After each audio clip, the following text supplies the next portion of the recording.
जबकि इंडिया से किसी खादिमा को बुलाने पर, यानी कि मेन पावर वाले जो इंडिया से खादिमा को लेकर के जाएंगे, हाउसमेट को लेकर के जाएंगे। दोस्तों यहाँ स्क्रीन पर आप लोगों को एक लेडी नजर आ रही होगी।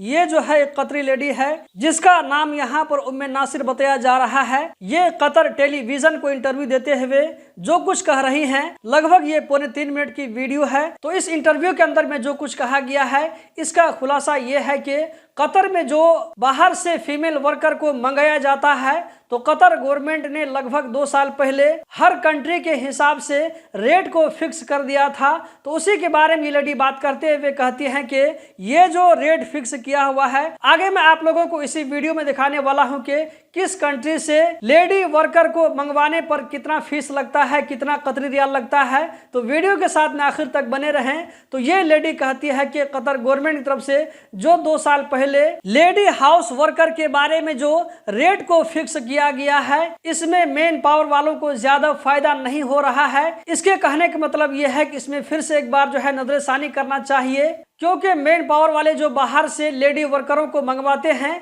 तो उन लोगों की बहुत ही ज्यादा जिम्मेदारी होती है। लेडी वर्कर को कतर मंगवाने के बाद में उनका जो है अच्छे से ख्याल रखना पड़ता है। फिर जब कफिल उनको लेने के लिए आता है तो उनके साथ में जो है भेज दिया जाता है। इस बीच में सारा खर्चा जो है मेन पावर के ऊपर में होता है।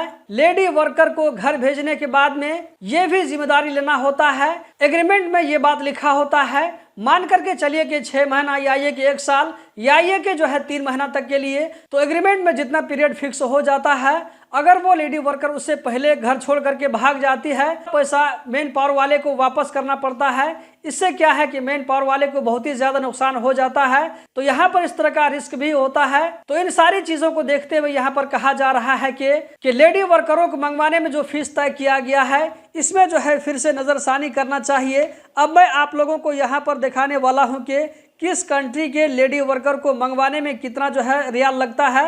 यहाँ पर आप लोगों के साथ में जो है रेफरेंस शेयर कर रहा हूँ। इस फोटो को मैंने ministry of commerce and industry के वेबसाइट से लिया है, जहां पर आप देख सकते हैं कि इंडोनेशिया से खदमा मंगाने पर 17,000 रियाल लगता है, जबकि श्रीलंका से 16,000 रियाल लगता है। इसी तरह फिलीपीनी खादिमा को अगर एक कतरी लेना चाहे तो 15,000 रियाल का जो खर्च आता है। इसी तरह यहाँ पर बांग्लादेश से 14,000 रियाल का खर्च आता है, जबकि इंडिया से किसी खादिमा को बुलाने पर, यानी कि मेन पावर वाले जो इंडिया से खादिमा को लेकर के जाएंगे, हाउसमेट को लेकर के जाएंगे, अगर उसको कोई कतरी लेना चाहेगा, अपने घर में रखना चाहेगा, तो 14,000 रियाल लगेगा। इसी तरह यहाँ पर केनिया का 9,000 रियाल है, जबकि इथोपिया के यहाँ पर 9,000 रियाल दिखाया जा रहा है। दोस्तों उम्मीद करता हूँ कि ये इन्फॉर्मेशन आप लोगों को जरूर पसंद आई होगी। वीडियो को लाइक करके आगे जरूर शेयर करें। कतर के बारे में रोजाना इसी तरह की इन्फॉर्मेटिव वीडियो देखते रहने के लिए गल्फ एक्सपर्ट यूट्यूब चैनल को जरूर सब्सक्राइब करें।